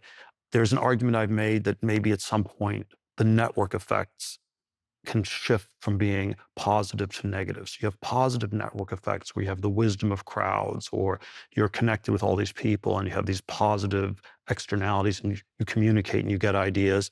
And then maybe there's a point where network effects become negative and the wisdom of crowds becomes the madness of crowds, and it's dominated by groupthink or political correctness that would or be the bubbles. Argument against the universities now. Against universities, or even, maybe the Silicon Valley version is that it's gotten so expensive and so competitive that you have more space to be creative in LA or Austin or somewhere very different.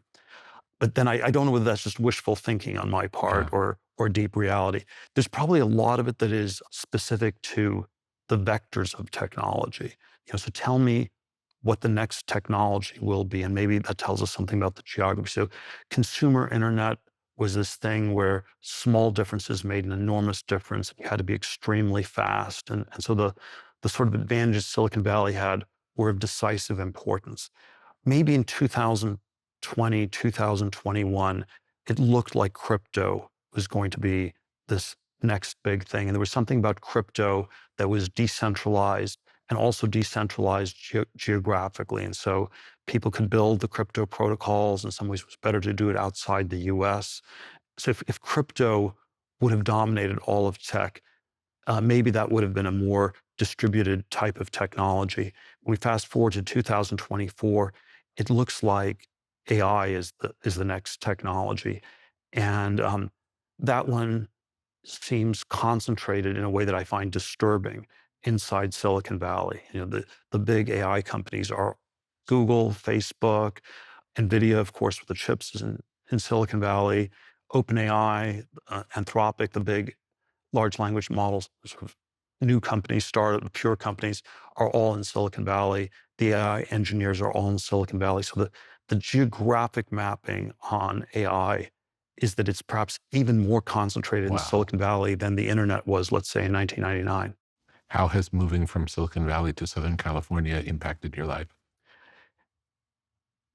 Man, Southern California is such a more pleasant place to live than Northern California, and the weather's better.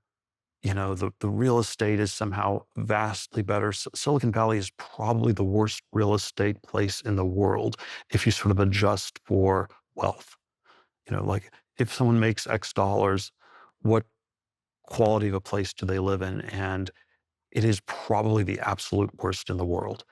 There are some pieces of it I do miss. I think there's a way. You have a lot of really talented people in Silicon Valley. There's a part of it that felt to me like it was exhausted and had gotten more on the madness of crowds and the wisdom of crowds side back in 2018 when I moved to Southern California. But it's complicated, and I don't think it can be fully replicated. What's the etiquette in Silicon Valley between the companies and players?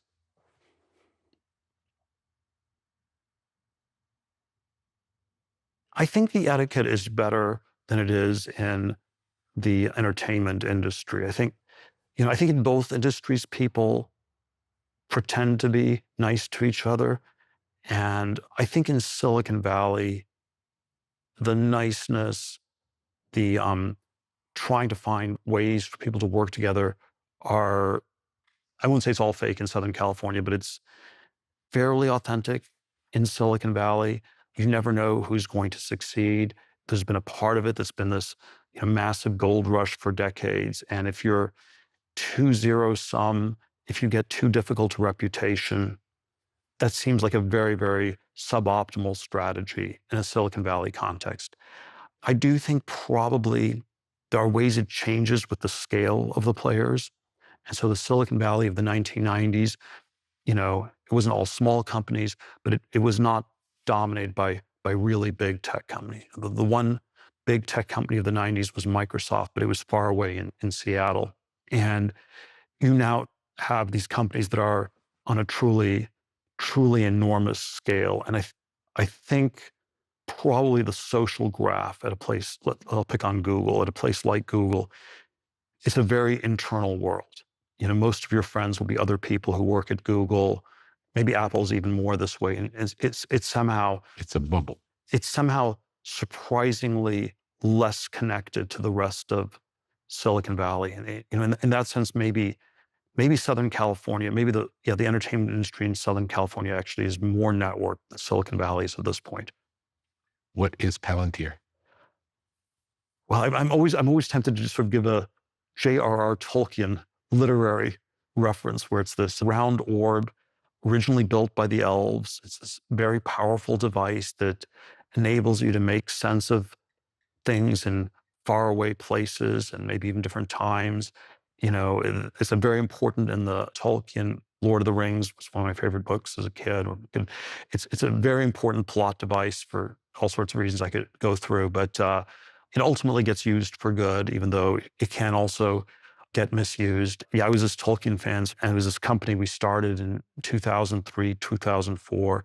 And it was all these contradictory motivations we had. It was sort of a libertarian, deep state adjacent company to help the CIA find terrorists in ways that wouldn't violate civil liberties as much as they would if they were just relying on Luddite, low-tech, highly intrusive airport security machines and making everyone take off their shoes and stuff like that. And that was sort of the founding vision. But it was kind of, sort of this James Bond type company that... Is it still that? It's done a decent amount of work with intelligence agencies, with the military. Probably about, roughly half the revenues are sort of government related, which is, I think, always a very difficult place to work, but I also think is sort of an important one. I'm sort of this anti-government libertarian. And so the glass half empty version is you should never work with the government because it's endlessly frustrating. And then the glass half full or glass 1/10 full version is that there's so much room for improvement. And there are so many ways that maybe the government is the single institution that could be most improved by technology. And then, I always define technology as doing more with less. And so the Palantir version would be, can we have more security with less intrusion into civil liberties? And that's what a technological solution would look like. Whereas, the standard way these ideological debates are grooved is, more with more, which I'll say would be the draconian Dick Cheney security state versus the less with less, the 20th century Luddite ACLU approach. And my view is you had to try to find a third way. I worry that if you frame it as the Luddites versus the totalitarian tech people, the totalitarian tech people Cheney will always beat the ACLU after you get a terrorist attack. And so, yeah, part of the Palantir hope is that we could, it was in the aftermath of 9/11 that we started it, and the hope was we will stay a free country, or a relatively free country. It's important to prevent these attacks from happening, because after they happen, the civil liberties always go out the window. Mm-hmm. Tell me about the connections in general between the government and Silicon Valley. How deep are the ties? I think historically they were very deep in the 50s and 60s. I think they are quite decoupled in general in the post-Cold War era, let's say post-1989. Washington, D.C. and Silicon Valley are very different places that feel very different. D.C. is sort of this functioning middle-class city from the middle of the 20th century that's it's the land the time forgot, or something like this. And D.C. is too focused on government. Silicon Valley, even with all the liberal political biases, the center of energy is completely on the private sector. It's fairly low on the civic side. Even in extremely liberal San Francisco, it's just, the city governance doesn't work. Nobody cares about it. Nobody thinks about it. So somehow politics, governance, getting these things to work is something that people in Silicon Valley don't think about very much. You can almost say that this escape into virtual reality, into the internet, into the world of bits, the world of atoms got regulated and governed, and it got governed and over-regulated, especially in California. And so in a way, the natural thing for an entrepreneur or someone who wanted to make a difference in the world to do was to escape into this world of virtual reality, into the world of bits, or, Southern California is more entertainment and all these parts of our world that interface with, city zoning laws and building a house, or, the schools, or all these things have maybe gotten more neglected in California than elsewhere. What sources do you trust for news? I have a Bloomberg terminal, so I end up getting a lot of my news from there. I always think I should not trust them at all, because it is like just this official center-left establishment voice. I get physical copies still of the Wall Street Journal and the New York Times. I think there's sort of all these interesting ways to read the New York Times, where it's like, there's probably some way to read Pravda. And so and probably this is too confident, but I trust my ability to decode the New York Times and to actually figure out things about the world from the extremely distorted way they talk about it. What's the most controversial idea you believe? Probably way too many, but I don't think ideas always being controversial, I certainly don't think that makes them correct. I do have this intuition that when there are things we can't talk about, or that are somehow blocked, it doesn't necessarily make them right, but there's something about those things that's interesting to think about. But yeah, I don't know. I don't even know what's controversial at this point.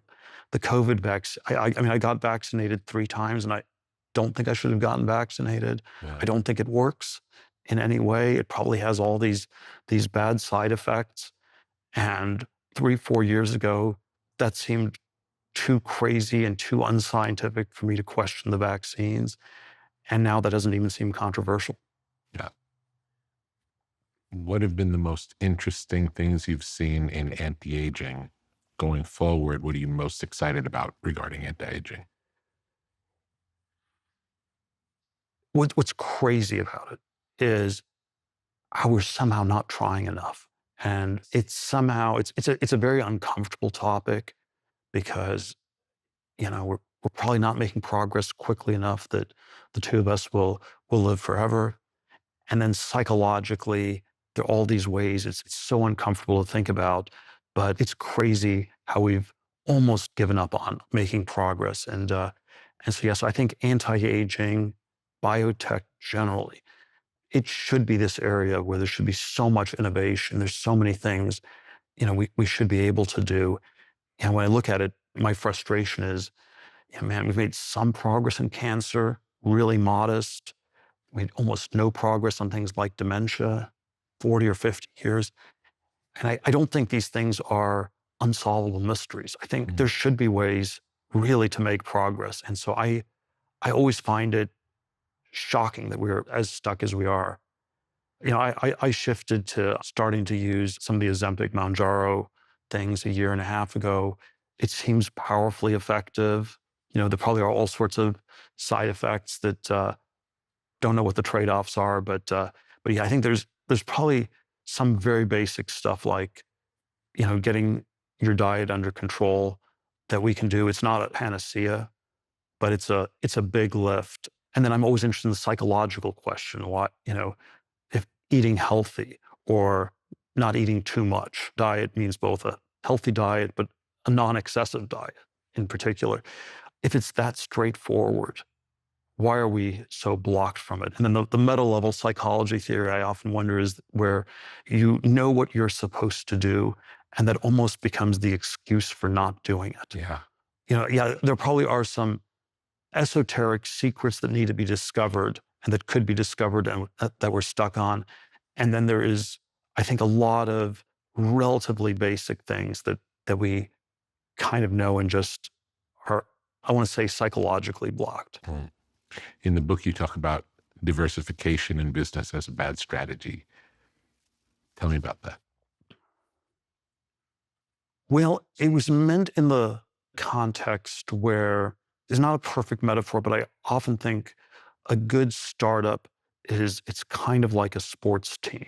And it's different from a sports team because it's not like a set game you're playing. But for a sports team to be effective, it really is this whole is greater than the sum of its parts. The people, there's sort of are these deeply complementary skills. You respect one another. It's not everyone's a clone, but there's a lot of complementarity. You have vigorous debates, but then you also find a way to get in sync and on the same page and move on. And so it's not an endless debating society. Yeah, if you define diversity as difference for its own sake, that's probably not quite the right metric. So I like in investing also, you talk about not having a diverse portfolio, but focusing on the area that you think is the area of growth. Yes, I always think there aren't that many great ideas. And, you could say here are 20 pretty good ideas, and maybe there's a nihilistic reality where they're all pretty good, but you can't differentiate them, and then you should invest in all 20. But I think that's too nihilistic. And maybe the truth is you can actually figure out here are the one or two that are the best, and you should concentrate on those. And it's uncomfortable because it feels really risky, but actually the synonym, maybe diversification sounds good, but it's really synonymous with nihilism or not thinking. Hedging your bets. Yeah, well, it sounds like you're hedging your bets, but you're sort of being willfully ignorant or oblivious, and you actually know more than you think you do. And you should somehow bring that out. In a corporate culture, there are definitely ways that I think having vigorous internal debates are very important. And then there also are ways that it's good for people to be aligned on a product or some transcendent mission. We early on at PayPal, this is sort of a silly example. We like to say that we were a Star Wars, not a Star Trek company. And Star Trek is sort of communist because you have the transporter and you have no material shortage and there's no money in the world of Star Trek. So we have a new payment system. And then, Star Wars starts with, Han Solo, and he needs to get some money to pay off these debts he owes. And we were a Star Wars company, not a Star Trek company. Maybe it's not necessary for everyone to like Star Wars more than Star Trek, but It worked. it worked. And it would have been odd in the PayPal context if someone was a crazy Star Trek fan. Do you invest in anything outside of tech? I end up doing a lot of smaller investments where I just find it interesting what the person's doing, or I think it's worthwhile. But yeah, the place where I'm really anchored is tech. At times it feels extremely overvalued, but I don't know what else moves the needle. And so I keep having this diversification thought that I, on some level, should diversify out of tech. In theory, that's the diversification portfolio. And then when I try to concretize it, I have no idea how to do it. And it's very likely it would be much worse. And so I end up never, in theory, I should do it. In practice, I don't. Can hardware be tech? I always think technology simply means a place where you're innovating and where you're doing new things. So if we sat here in 1967, the year I was born, technology would have meant computers, but it also meant the green revolution in agriculture, and it would have meant supersonic aviation, and rockets were tech, and new medicines were tech. And that sort of reflected a society where there was progress and advancement on many different fronts. And then an odd thing that's happened the last 30 years is that tech has sort of collapsed to becoming synonymous with IT, with software bits, internet, mobile internet, and even semiconductors.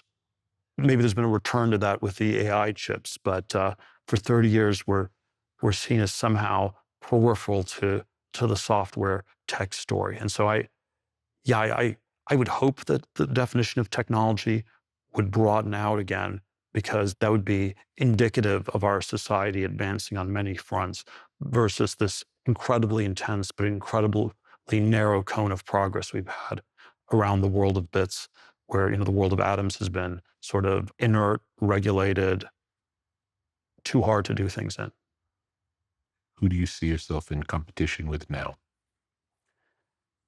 I'm always bad at these self-reflective questions.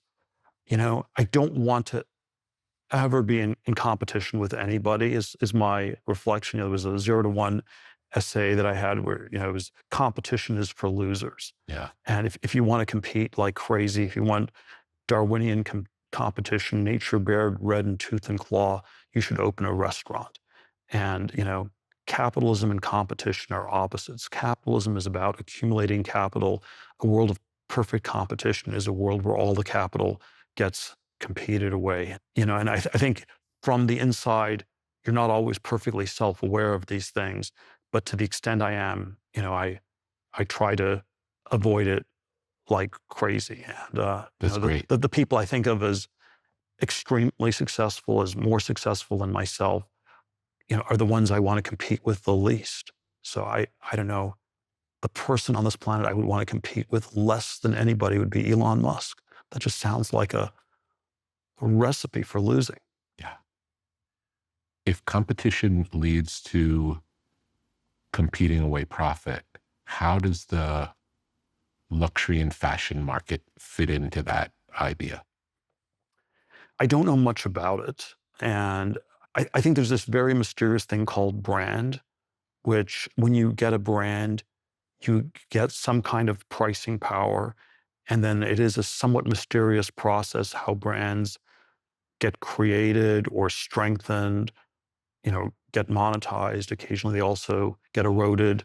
And for the most part, I think of fashion as centered on this extremely mysterious thing called branding. It obviously, on some level, it works. And on some level, I suspect there are some interesting secrets that people who've succeeded in that industry could say about what they did or how it worked that are very, very divergent from the official story. And then for good reason, they would not tell us those secrets because that probably would be the surest way to erode it. And then there's probably a time-dependent thing where there were ways to create new brands in the 70s and 80s, and it's maybe very, very different today. Tell me about the age of most of the founders of successful unicorns. I think all these things are massively contested, and probably are all these different ways to skew the data, even on something as seemingly basic as the age of the founder. I'll do the pro-young and the anti-young person argument. So I think the consumer internet companies were founded by people who were quite young, typically in their 20s. I was 31 years old when, I was one of the PayPal co-founders, and I think 31 was relatively old to start one of those businesses. The other 3 people I started PayPal with were 23. Maybe that was a little bit on the younger side, but let's say, mid-20s was probably a good, reasonable age. Now, the anti-young person thing that I believe is that there is something where an entrepreneur, you're sort of good at a range of different things. You have people skills, you have ideas about where the world's going. And a lot of these skills actually are ones that get developed over a long time period. And the great entrepreneurs at 45 are better than at 25. I don't know how old Zuckerberg is now. I think he's 43, 44 years old. And I think a 44-year-old Zuckerberg is way more talented than a 19-year-old. Mm. And so in that sense, the 44-year-old is better than the 19-year-old, but he's not available. He's busy with Facebook.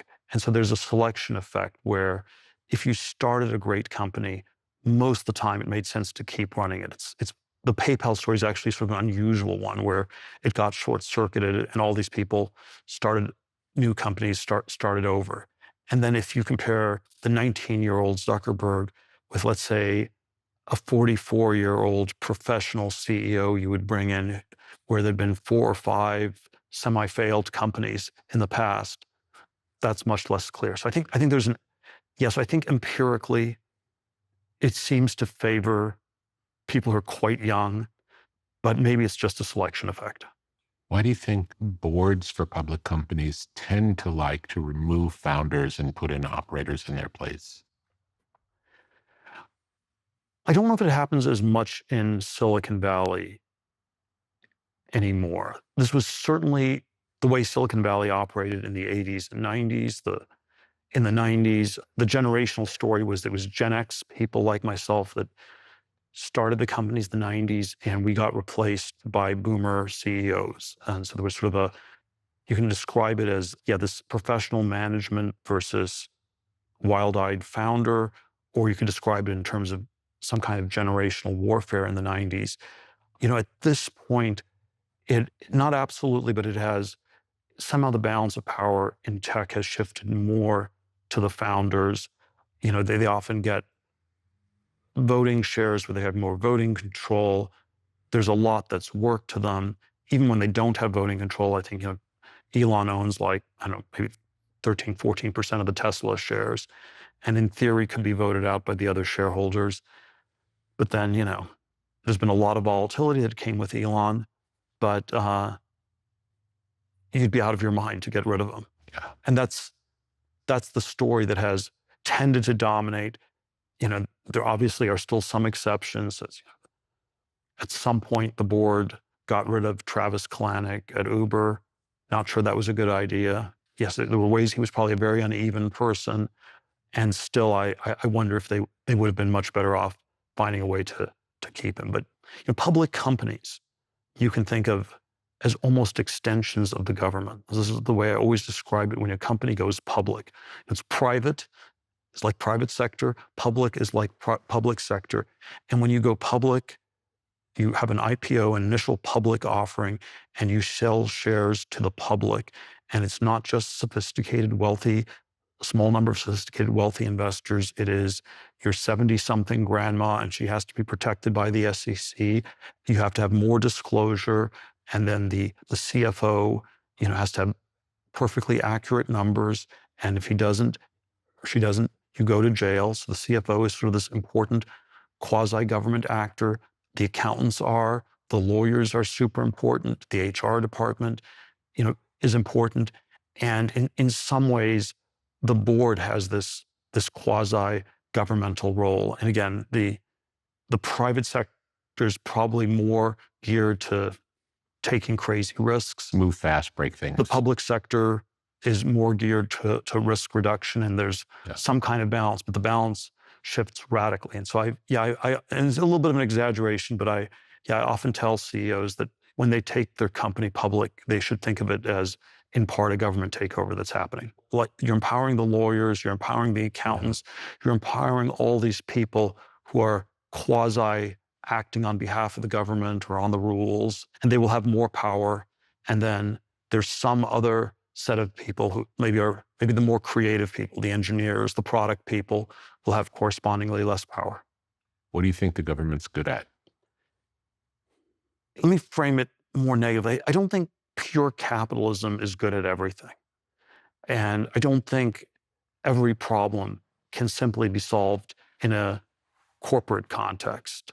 And then, there's the example I gave with manufacturing companies might not be great companies, but they're important if you want a military. Or there are all these things that have the nature of a public good, but that wouldn't necessarily be provided by the market. And so I'm always inclined to these deep government critiques where it's really inefficient. It often ends up being political, and the people who are empowered are the political actors and not the technocrats, or not the people who are necessarily the best at doing these jobs. And then I suppose the pro-government argument is that we often don't have that great an alternative to the government. If we're going to have a military, the government has to be heavily involved. It can't be probably just a pure private sector thing. And there probably are ways governance can work better and less well. There probably are states in the U.S. that are better governed, that are worse governed.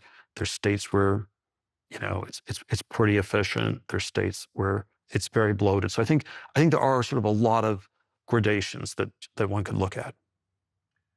How did you get involved in the Hulk Hogan lawsuit? I have all these sort of complicated thoughts about media and the nature of media.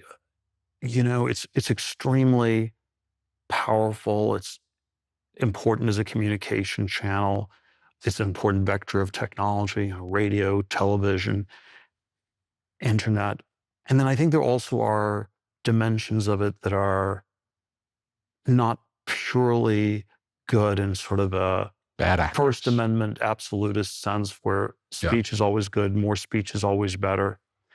And there's sort of a part of it that has, this is always where I have this sort of Girardian scapegoating intuition where there's probably a celebrity part of the media, but there's a political part where part of it is to put people on pedestals and to raise them up in order to tear them down. And that it is kind of this deification and scapegoating cycle that the media's kind of engaged in it. And you can say that, a startup founder like myself, where the media helps PayPal in important ways when we were getting started, or if you're a Hollywood celebrity and the media, is essential to helping one break through. And then there's some point where we have to find some way to talk about that, and also to talk about the ways in which it can become extremely resentful, destructive, and that it is sort of like this, almost like a hate factory or a scapegoating machine. And then I think there were new media forms that this also took on. Gawker Media, started in the early 2000s as a kind of transgressive, gossipy blog. And it was very powerful because it looked like it had this sort of authoritative, objective voice, even though the psychology of it was just these, extremely angry, underpaid, deranged writers. It would be wrong to say they were all individually sociopathic, But I think on an institutional level, it was deeply sociopathic. And then there were sort of, there were all these ways I ran into it even in the tech industry, which again is not, where there's a media dimension, but the idea had never been that, it was mainly about the personalities of the founders or these larger than life characters, or that, if you were the CEO of a tech company, you were making a different trade-off from being an A-list celebrity. And there was some idea that you still should have had some privacy or something like this. And there were all these ways that, we started to encounter this, this very toxic Gawker blog. And it went after probably one of my first friends it went after was Sean Parker, who was the Napster guy early on the Facebook board. And then there was a number of other people, ways they went after. There were ways they went after me. And then there was always a sense there was nothing you could do. It was basically, if they're beating up on you, you're supposed to bury your head in the sand and hope they get tired and move on to beat up on someone else. And at some point, I don't know, I sort of started to really think, isn't there something you can do? And then, got pulled into financing Hulk Hogan and the litigation against Gawker. And, I think my friend Aaron D'Souza, who ended up being sort of the day-to-day mastermind of the Gawker litigation, and the way I think he initially convinced me to do it was something like, I made some categorical argument. It felt like there was nothing one could do. And then it was some triggering thing. He said, like, Peter, do you really believe there's nothing you can do? And this sort of appeal to figuring out a way to regain some agency. Yeah. Just Tired of being bullied. Tired of being bullied. Yeah. Tired of implicitly co-opting in the bullying of others, because you're always hoping they move on and bully someone else. Yeah. And doesn't feel good. None of it feels good. And then we somehow, what sort of thing do you go after? You don't try to use libel as the main argument, because you don't want Gawker to be simply conflated with the most elite media, where it's just sort of this First Amendment protection. And then we somehow stumbled early on the Hulk Hogan case, where they had, posted a video of him having sex with his best friend's girlfriend, wife, in the privacy of their bedroom. And so that's okay. And so it was initially not about libel, but about privacy. The point I always make is, if you think about it in terms of constitutional law, there's a First Amendment, which is freedom of speech. But there's also a Fourth Amendment, which is where the right to privacy comes on. And it is against unreasonable search and seizure. And that means not just, the police officer's not supposed to rummage through your whole car or your whole house without, a search warrant. And but it also means a private actor can't do this either. And then, what does the right to privacy mean? And it means something, like when you get cameras in the late 19th century, it starts to mean something different from the 18th. And there's a question, what does it mean in this age of the internet in the 21st century? And, the case involved this core, the place where I think the Fourth Amendment should trump the First Amendment. So that's the constitutional law version. But then, I think the bigger story was that it's this very complicated trade-off between, a media that's transparent and communication, and one that, becomes sort of a sociopathic hate factory. And in my judgment, Gawker was extremely unbalanced and being more towards the latter. What have been the ramifications since then? What effect do you think it had? I think it was powerful, and I think we do live in a very different world from 2007. Gawker outs me as gay, even though this was already generally known, and Hogan wins the lawsuit, and Gawker gets bankrupted in 2016. But I think we're in a very, very different world, because in the world of the 2000s, early 2010s, the media was extremely biased, but people didn't know that they were biased, and so they believed them. And today the media is very biased, but it's known to be biased, and therefore gets discounted correspondingly, and I think is somehow, it can still be very damaging in certain contexts, but it's somehow shockingly less effective at the sort of scapegoating violence it's trying to inflict. The gay version of this I always say is that, what's the difference between outing and bullying? And in 2007, when, I was outed, it's this person is gay and they have a psychological problem because they didn't want us to talk about it. And then in 2015, they did a similar story on the Condé Nast CFO, who's Tim Geithner, the former New York Fed chair's brother, but it got described as bullying in 2015, where, and bullying is a story about someone who's gay, but the psychological question gets asked, not about the subject of the story, but about the reporter writing it. And so it was, what is your problem and why do you have to make this such a big deal? And why do you need to weaponize this in this way? And why are you such a hateful person? And this was in some way, 2007, outing was considered acceptable. By 2015, bullying was not. And that's what I think was sort of the big cultural shift that happened, where we've come to learn more about how the sausage making in the hate factory works, and in all these ways it's working less well. And so I think that's the big cultural shift that happened. I'd like to tell a story where I was a big part of this, but maybe that just is sort of a way that the internet has matured.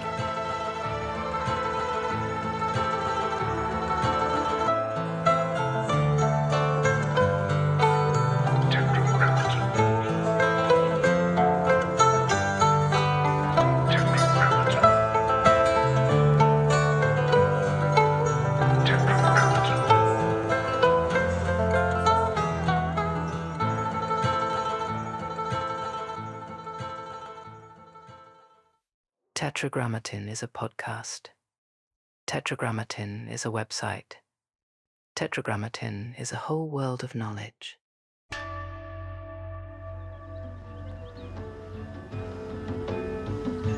What may fall within the sphere of Tetragrammaton? Counterculture? Tetragrammaton. Sacred geometry? Tetragrammaton. The avant-garde? Tetragrammaton. Generative art? Tetragrammaton. The tarot? Tetragrammaton. Out-of-print music? Tetragrammaton. Biodynamics? Tetragrammaton. Graphic design? Tetragrammaton. Mythology and magic? Tetragrammaton. Obscure film? Tetragrammaton. Beach culture? Tetragrammaton. Esoteric lectures? Tetragrammaton. Off-the-grid living? Tetragrammaton. Alt spirituality? Tetragrammaton. The canon of fine objects? Tetragrammaton. Muscle cars? Tetragrammaton. Ancient wisdom for a new age. Upon entering, experience the artwork of the day. Take a breath and see where you are drawn. Tetragrammaton.com